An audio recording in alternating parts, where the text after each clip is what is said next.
Assalamualaikum warahmatullahi wabarakatuh. Gimana kabarnya hari ini, anak-anak? Ya, semoga baik-baik saja ya. Ya, em, nah tak terasa kita sudah di pertemuan ketiga. Ya, Bapak akan menjelaskan untuk materi kali ini yaitu identifikasi entitas dan atribut. Nah, ini termasuk materi kegiatan 2 ya. Nah, untuk kompetensi dasarnya memahami bentuk diagram hubungan antar entitas. Yang kedua adalah mempresentasikan hubungan keterkaitan antar data dalam diagram ERD. Yang ketiga, indikator pencapaian kompetensi, menjelaskan diagram entitas, menjelaskan simbol-simbol entitas, dan menjelaskan elemen atribut entitas. Nah, eh, sebelum kita menginjak materi ya dan tujuan pembelajaran, alangkah baiknya kita berdoa terlebih dahulu. Berdoa menurut keyakinan masing-masing dimulai.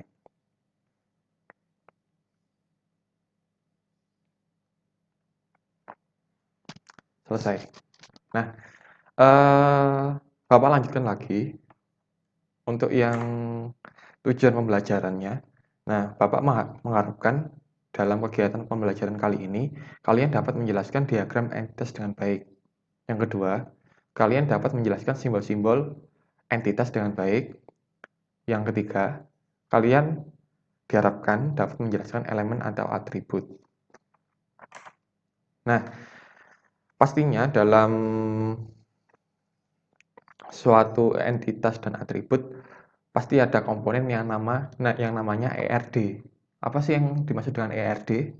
Nah, nah, ERD atau biasanya disebut dengan diagram relasi entitas atau entity relationship diagram.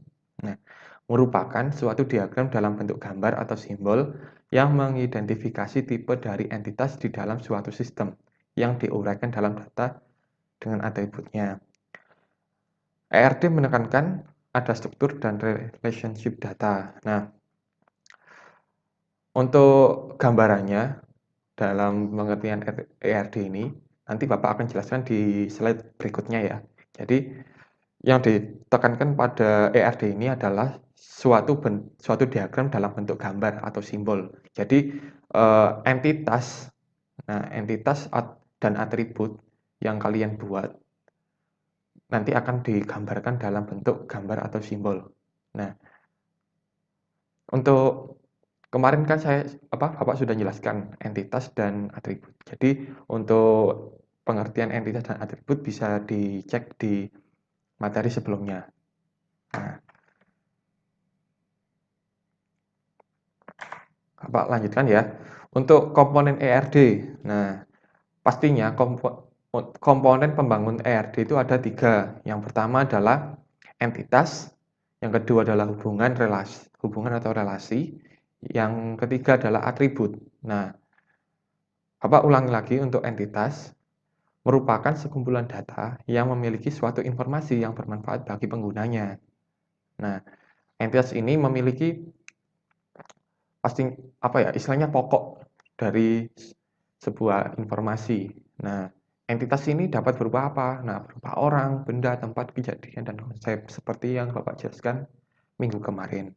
Nah, yang kedua adalah hubungan relasi. Nah, relasi ini dapat didefinisikan sebagai hubungan antara dua jenis entitas dan direpresentasikan sebagai garis lurus yang menghubungkan dua entitas. Nah, contohnya entitas siswa pasti memiliki hubungan dengan entitas nilai siswa. Nah, dalam entitas siswa, nah itu uh, pasti pasti uh, terkait dengan nilai siswa. Ya mungkin kita dalam pembelajaran ya pastinya kan siswa memiliki nilai, terus nggak hanya nilai aja sih sebenarnya, bisa ruang kelas, nah juga bisa ruang kelas, jadwal mata pelajaran, nah dan sebagainya. Nah, Kemudian atribut ya. Pada dasarnya atribut merupakan karakteristik atau bagian dari suatu entitas yang menyediakan penjelasan detail tentang entitas tersebut. Jadi, Bapak ulangi lagi, untuk atribut ini merupakan penjelasan detail dari suatu entitas. Jadi misalnya kayak kemarin di ada suatu entitas siswa ya, siswa. Nah, siswa kan mm, ada atributnya atau istilahnya komponen pendukung siswa. Seperti kayak siswa itu mempunyai NIS, siswa itu pasti mempunyai nama kan, siswa mempunyai alamat. Nah, NIS, nama dan alamat itu disebut dengan atribut. Nah, seperti itu ya. Apabila ada yang mau ditanyakan, silakan ditanyakan di komentar Google Classroom ya. Nah, nah ini kan Bapak bilang dalam pembuat diagram ERD itu kan berupa simbol atau gambar ya. Nah, dalam membuat diagram ERD ini kita nggak sembarangan dalam membuat simbol, ada ketentuannya. Nah, seperti yang ini, yang satu. Nah, notasi nomor satu ini adalah yang berbentuk kotak ini bisa diartikan sebagai entitas. Nah, yang relasi. Nah, relasi nanti akan digambarkan dengan jajar genjang. Oh ini, belah ketupat. Nah,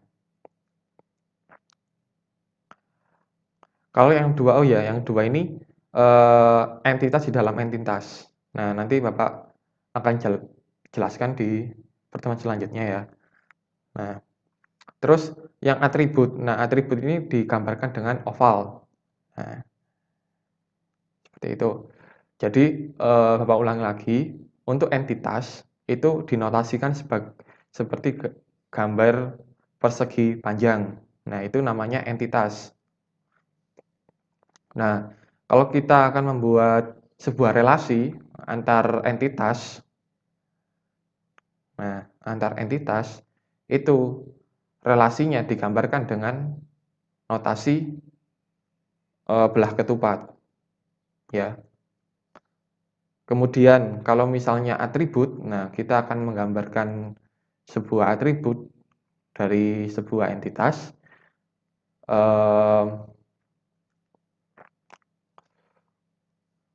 digambarkan dalam bentuk notasi oval. Nah, itu dan sebagainya.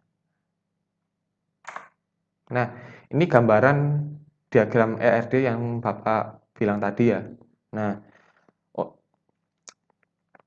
suatu data siswa, nah itu kalau digambarkan itu seperti tabel, seperti Bapak jelaskan kemarin, ya, seperti tabel. Nah, tabel siswa atau entitas siswa ini memiliki apa aja atributnya, NIS, nama, NIS, nama, asal. Nah, dan data di bawahnya ya. Nah, kalau misalnya tabel di sini kalian disajikan dalam bentuk tabel gini ya. Nah, kalau kalian disajikan bentuk tabel, terus diminta untuk gambarkan diagram ERD-nya. Nah, ini konversinya seperti ini. Siswa sebagai entitas. Nah, tadi kan Bapak jelaskan untuk notasi simbolnya siswa kan persegi panjang. Nah, siswa. Jadi kalau misalnya dalam persegi panjang bisa ini dikatakan sebagai entitas. Terus yang oval tadi Bapak bilang sebagai atribut ya. Jadi entitas siswa memiliki atribut yang yang terdiri dari NIS, nama dan asal. Nah, seperti ini. Nah, ini untuk gambaran dari NIS, nama apa? Ini adalah gambaran untuk diagram ERD dari entitas siswa.